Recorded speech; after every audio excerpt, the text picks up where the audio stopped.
नमस्कारम, क्या हाल है आप सभी के? आज हम फिर से अपनी सीरीज को कंटिन्यू कर रहे हैं। 2013 का पेपर है, हमने 2012 का कर लिया, 2008 का कर लिया। अभी 2 पेपर और हैं इसके, 2017 का है एक, मे बी 2019 या 20 का है। 5 पेपर हैं जीडीसी के सोशियोलॉजी वाले। ठीक है, अभी ये जल्दी से सम अप करके जीएस का भी चल रहा है आपका। जीएस का मैं जीआईसी वाला सेक्शन खत्म करा रहा हूँ। देन 3 से 4 दिन में मैं जीडीसी का पूरा कंप्लीट करा दूंगा। जीएस वाला सेक्शन भी जो प्रीवियस ईयर पेपर है। उसके बाद अपन क्या करेंगे, कुछ नए नए टॉपिक्स जो अभी नए टॉपिक डाले हैं जीडीसी के सिलेबस में, जैसे प्लेगरिज्म हो गया, कुछ साइंस एंड टेक में भी डाले हैं, एक दो टॉपिक है। ठीक है, तो जो मोस्ट टॉपिक है उस पर हम काम करेंगे। अभी ये वाले सेक्शन कंप्लीट कर लेते हैं, और भाई करते रहना, बहुत ज़्यादा इंपॉर्टेंट है। ठीक है, मैं फिर से कह रहा हूँ, ये ना बहुत ज़्यादा इंपॉर्टेंट है पीवाईक्यूज, क्योंकि रिपीटेशन होता है, लेकिन कुछ क्वेश्चन नए हो वो तो आते ही आते रहेंगे भाई, लेकिन मोस्टली चीज़ों का रिपीटेशन होगा ही होगा। इसलिए पीवाईक्यूज करना बहुत ज़्यादा ज़रूरी है। और एक और बात, किसी भी टॉपिक पर मोस्टली मैंने बहुत सारी चीज़ें कवर करा रखी हैं। प्लीज़ चेक द प्लेलिस्ट, बहुत काम किए हैं, सारी की सारी चीज़ें कर डालो। ठीक है, चलो सीधे पॉइंट पे बात करते हैं। पहला क्वेश्चन क्या है कि घूस को किसने भ्रष्टाचार की मात्र एक अवस्था माना है? किसने माना? ब्रूक्स ने माना, ऑस्कर लुइस ने माना, मार्जा ने माना, या फिर स्मॉल ने माना? किसने माना है? तो ब्रूक्स ने माना है। ये कहाँ पे दे रखा है? भ्रष्टाचार के चैप्टर में दे रखा है। हाँ, एमएल दो गुप्ता और डीडी शर्मा वाली जो बुक है अपनी, मोटी वाली जो बुक है सोशियोलॉजी वाली, वहां से उठाई है मेरे पास। पता है कभी कभार क्या होता है, हमारे पास रिसोर्सेज तो होते हैं, हमारे आसपास ही होते हैं, लेकिन हम ढूंढते नहीं हैं। भाई ये पेपर मैंने 4 घंटे लग गए आज फिर से मुझे एग्जाम में री आंसर, जो आंसर है उसको रीचेक करने में।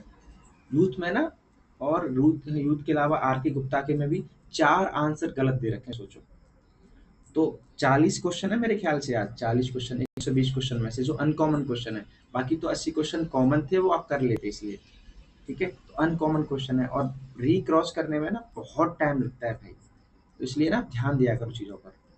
क्वेश्चन नंबर सेकंड, पहला, दूसरा, विचलन के संदर्भ में निराशा आक्रामकता सिद्धांत किसने प्रतिपादित किया है? लोम्ब्रोसोव, दुर्खिम, पॉल ब्रोका, या फिर जॉन डोलार्ड? किसने दिया है निराशा आक्रामकता का सिद्धांत? किसने दिया है?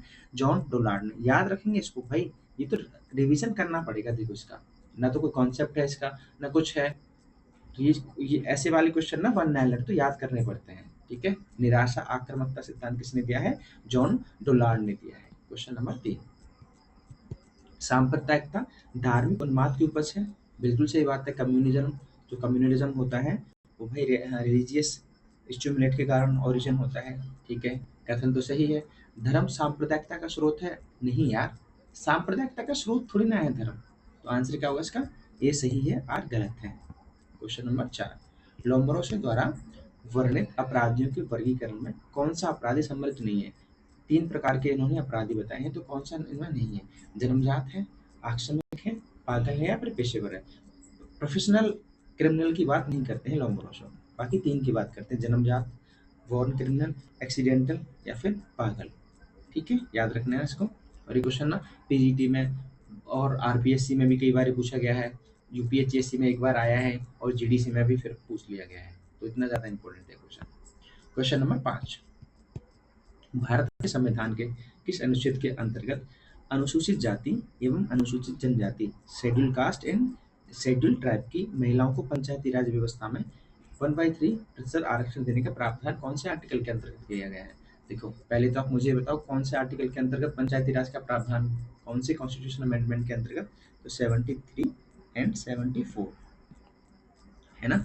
कौन सा आर्टिकल था, मुझे बताओ कौन से आर्टिकल के अंतर्गत डाली गई है?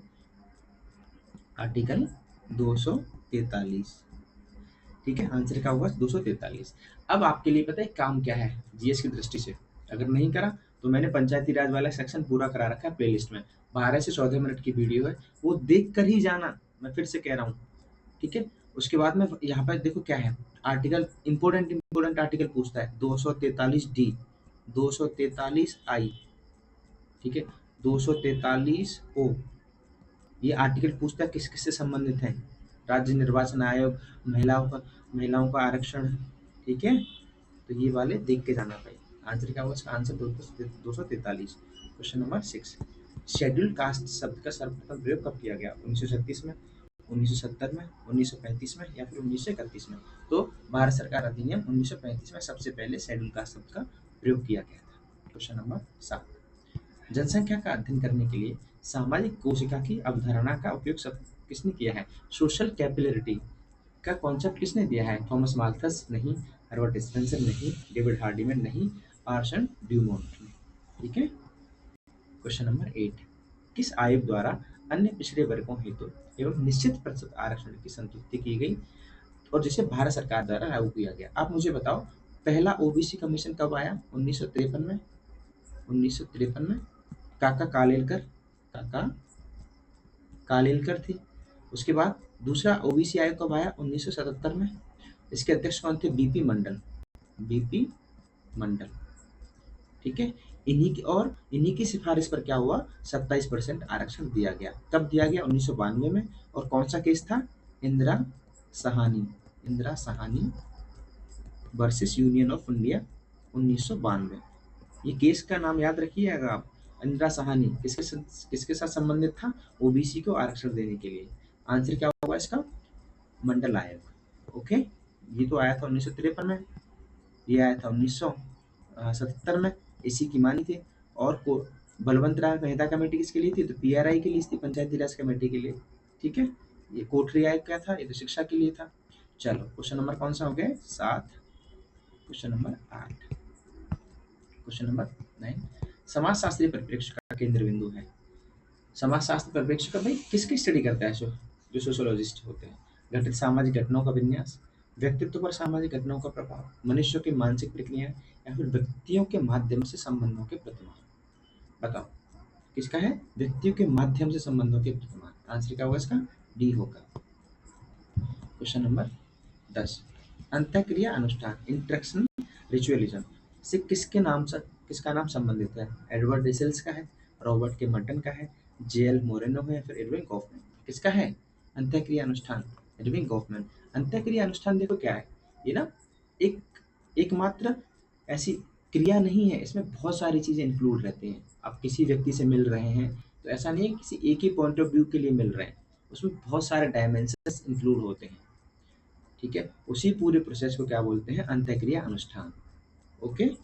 इसमें कल्चरली भी हो जाते हैं। भाई वो नमस्ते कर रहा है या फिर तो वो क्या होगा? कल्चरली हो गया।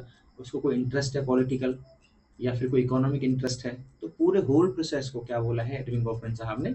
अंतःक्रिया अनुष्ठान। ठीक है। क्वेश्चन नंबर 11, डायरेक्ट कॉपरेशन और इनडायरेक्ट कॉपरेशन के दो प्रकार के जो कॉपरेशन है किसने दिए हैं? वन निमकॉफ, अर्नोल्ड ग्रीन, डर्कहाइम और मैकइवर एंड पेस। तो किसने दिए हैं? मैकइवर एंड पेस साहब ने। क्वेश्चन नंबर 12, सामाजिक मानकों एवं मूल्यों को सामाजिक व्यवस्था के संस्थानात्मक तत्वों के संगठक भाग के रूप में किसने माना है? देखो कितने सारे कीवर्ड्स हैं किसी थिंकर को पहचानने के लिए। मानक और मूल्यों की बात कौन करता है? सोशल सिस्टम की बात कौन करता है? ठीक है। इंस्टीट्यूशन की बात कौन करता है?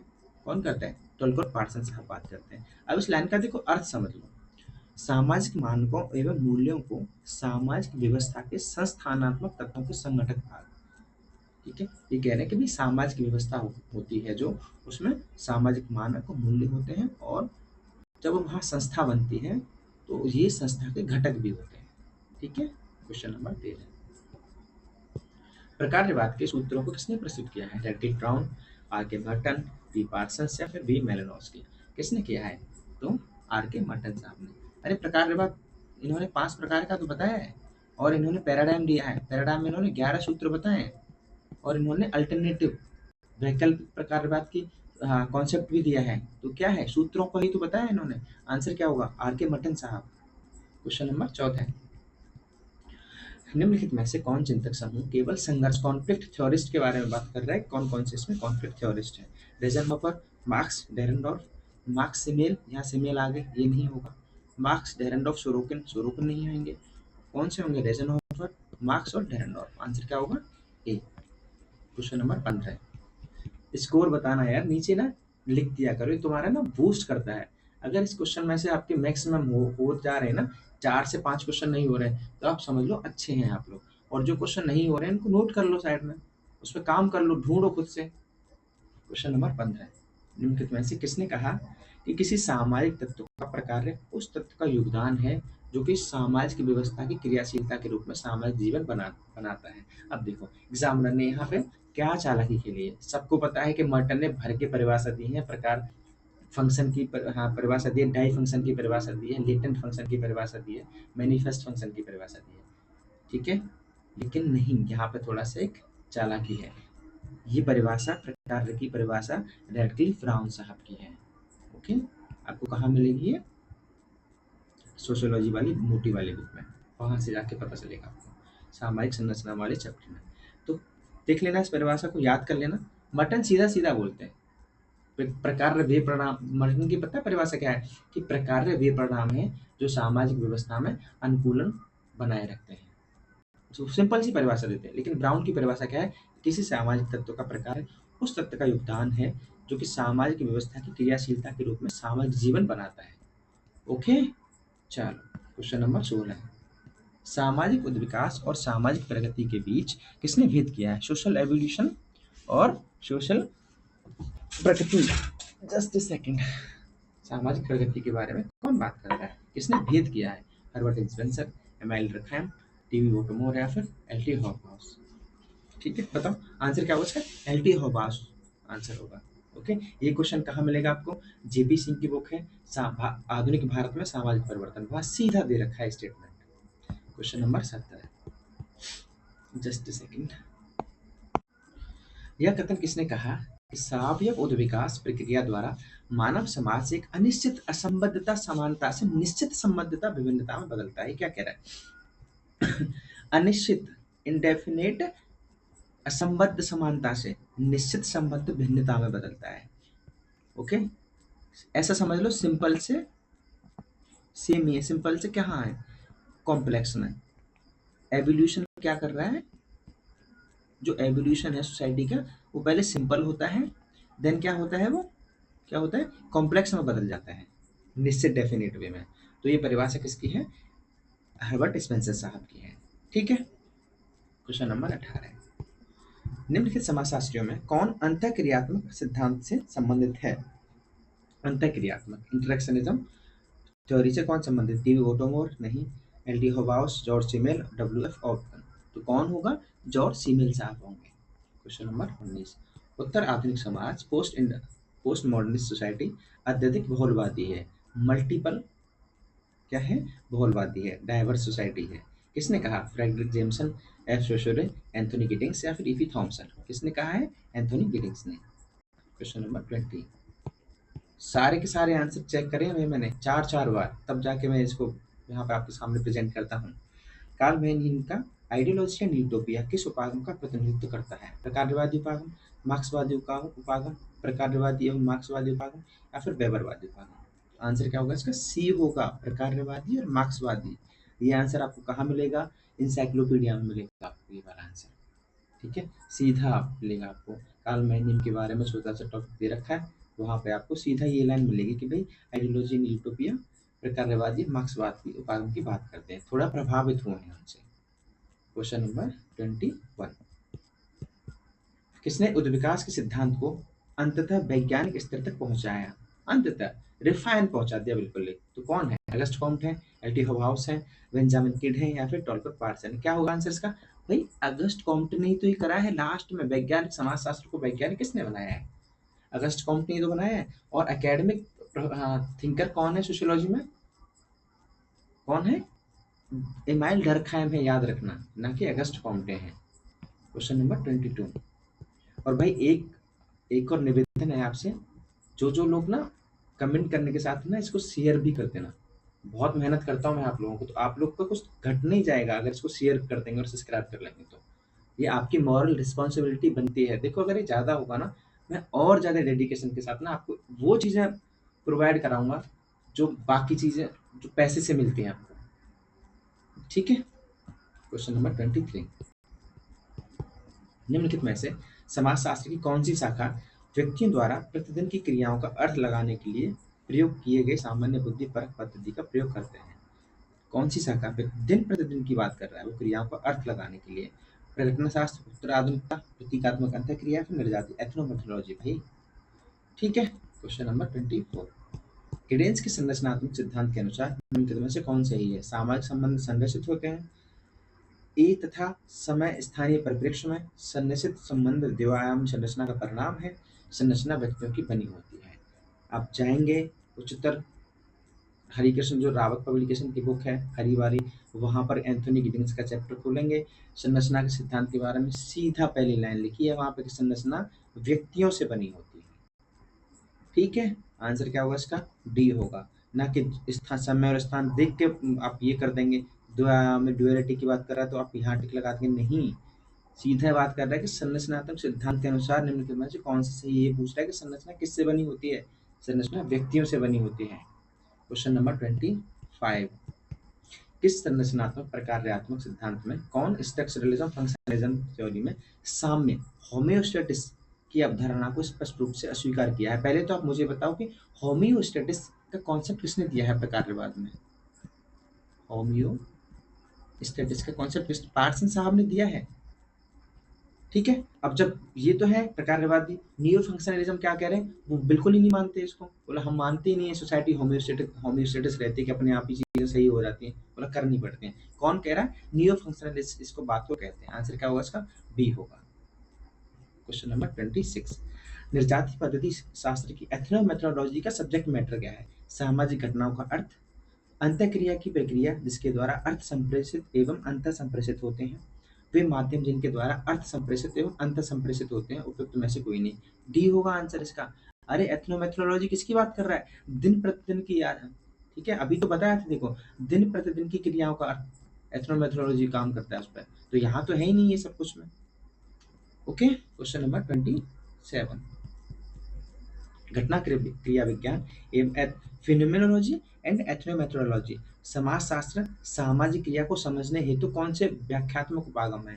समाज के दृष्टिकोण से, भावात्मकता के दृष्टिकोण से, व्यक्ति के दृष्टिकोण से, या फिर सामाजिकता के दृष्टिकोण से? तो भाई या तो फिनोमेनोलॉजी हो चाहे या फिर एथनोमेथोडोलॉजी हो, वो क्या है? सोशल एक्टर के दृष्टिकोण से क्या करता है? क्रियाओं को समझने की कोशिश करता है। आंसर क्या होगा इसका? डी होगा।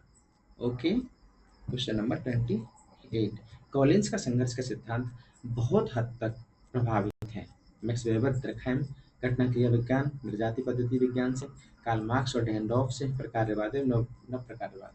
तीनों कॉन्फ्लिक्ट थ्योरी में जाओगे ना, उच्चतर समाजशास्त्री जो सिद्धांत की जो रावत पब्लिकेशन वाली बुक है, वहां पर कॉलिंस का 3 से 4 लाइन के नीचे लिखा है कि कॉलिंस का जो संघर्ष का सिद्धांत है वो फिनोमेनोलॉजी और एथनोमेथोडोलॉजी से ज्यादा नजदीक है। ठीक है, भ्रम में मत रहना कि कार्ल मार्क्स और भाई संघर्ष वाला सिद्धांत है तो मैक्स वेबर या डर्कहैम से प्रभावित होंगे या फिर कार्ल मार्क्स या डेरनडॉर्फ से प्रभावित होंगे, है ना? ठीक है, क्वेश्चन नंबर 29,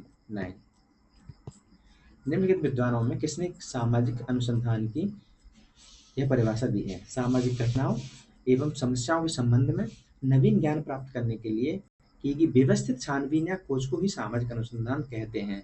आंसर क्या दे रखा है बाकी पब्लिकेशंस में? पीबी यंग, लेकिन मैंने ढूंढा है, सीधा आपको मिलेगा ऑरेंज वाली बुक में, सीए मोजर की परिभाषा है ये। ठीक है, तो भाई मैं मोजर पे ही जाऊंगा ना कि पीबी यंग पे, और लिखा है वहां पे बिल्कुल सेम लाइन डिक्टो लिखी है। क्वेश्चन नंबर 30, किसने कहा कि प्राथमिक स्रोत वे स्रोत हैं जो प्रथम बार तथ्य प्रदान करते हैं? इसका तात्पर्य यह है कि ये तथ्य संकलित करने वाले लोगों द्वारा प्रस्तुत किए गए तथ्यों का मौलिक रूप होते हैं। तो प्राइमरी डेटा और सेकेंडरी डेटा में फर्क जानते होंगे। प्राइमरी डेटा क्या होता है? खुद जाके रिसर्च करते हैं, और द्वितीयक डेटा क्या होता है? अखबार हो गए, न्यूज़पेपर हो गई, गवर्नमेंट की और बाकी सोर्सेस हो गए। ठीक है, तो एक होता है ऑटोबायोग्राफी, ऑटोबायोग्राफी, ठीक है, एक तो होता है ऑटोबायोग्राफी, एक होता है बायोग्राफी। बायोग्राफी, दोनों में फर्क क्या है? देखो ऑटोबायोग्राफी, मान लो मैं किसी आदमी की जीवनी लिख रहा हूँ। बायोग्राफी क्या है? मैं अपनी खुद की जीवनी लिख रहा हूँ। तो ऑटो बायोग्राफी क्या हो गया? वो सेकेंडरी डेटा हो गया। बायोग्राफी क्या हो गया? प्राइमरी डेटा हो गया। तो दोनों में फर्क समझते रहिएगा आप। ठीक है, ये बहुत जरूरी है फर्क समझना ऑटोबायोग्राफी और बायोग्राफी में। चलो, क्वेश्चन नंबर 31, किसने कहा अन्वेषणात्मक अध्ययन केवल अंतरसूच तथा परिकल्पनाओं का पथ प्रदर्शन ही करता है, उनका परीक्षण अथवा निरूपण नहीं करते? गुडियो एंड हॉट की, मोजर की, कार्ल पियर्सन की या फिर जहोदा सेल्टिसन एंड अन्य की? कौन किसने कहा है ये? कौन बात करता है? सेल्टिस, जहोदा एवं अन्य की। जो आपका जो ऑरेंज वाली बुक है वहाँ पर अन्वेषणात्मक शोध सबसे लास्ट वाले लास्ट के पेज में सीधा यही परिभाषा लिखी है और लास्ट के पॉइंट में सेल्टिस, जहोदा एवं अन्य की, ये क्वेश्चन वहां से उठा लिया है। तो कहने का मतलब पता है क्या है, मैं क्या कहना चाह रहा हूँ? जो बेसिक्स बुक है ना, उसको ना इतनी बार खंगाल लो, उसका वर्ड वर्ड आपको याद हो जाना चाहिए। सच कह रहा हूँ मैं। चाहे वो इंसाइक्लोपीडिया हो थिंकर्स की, चाहे वो इंसाइक्लोपीडिया हो वर्ड्स की, चाहे वो बेसिक बुक हो दोषियम जैन की, चाहे वो उच्चतर समाजशास्त्र सिद्धांत वाली हो हरिकृष्ण रावत वाली। आसपास ही चीजें हैं, हम पढ़ते नहीं थे सही से और फिर कहते हैं कि ये क्वेश्चन कहाँ से आ गया। क्वेश्चन नंबर कौन सा है? 31, 32। निम्नलिखित में से किस अनुसंधान अभिकल्पों में प्रारंभ के लिए आवश्यक रूप से उपकल्पना की आवश्यकता नहीं होती? क्या कह रहा है? फर्स्ट स्टेज में ना हाइपोथेसिस की नीड नहीं होती है, वर्णनात्मक में, परीक्षणात्मक में या फिर अन्वेषणात्मक में। तो परीक्षणात्मक में तो होती है, एक्सपीरियंस जो करते हैं हम, नहीं होती वर्णनात्मक या फिर अन्वेषणात्मक। 1 और 3 में याद रखना। अच्छा क्वेश्चन है, स्टैटिक्स का आएगा आगे नेक्स्ट भी ये क्वेश्चन। दोनों का ध्यान रखना कि वर्णनात्मक में भी और अन्वेषणात्मक में हमें हाइपोथेसिस की नीड नहीं होती है। Question number 33। जियोवानी विको ने विश्लेषित किया कि ऐतिहासिक परिवर्तन कैसा है। ये क्वेश्चन सीधा आधुनिक भारत के सामाजिक परिवर्तन जो जेपी सिंह की बुक है उससे पूछा है और वो चक्रीय सिद्धांत के समर्थक है, साइकिलिक थ्योरी के, ना कि एवोल्यूशन, कॉन्फ्लिक्ट या फिर स्ट्रक्चरलिस्ट। ठीक है। Question number 34। Changing frontier of caste किसकी कृति है?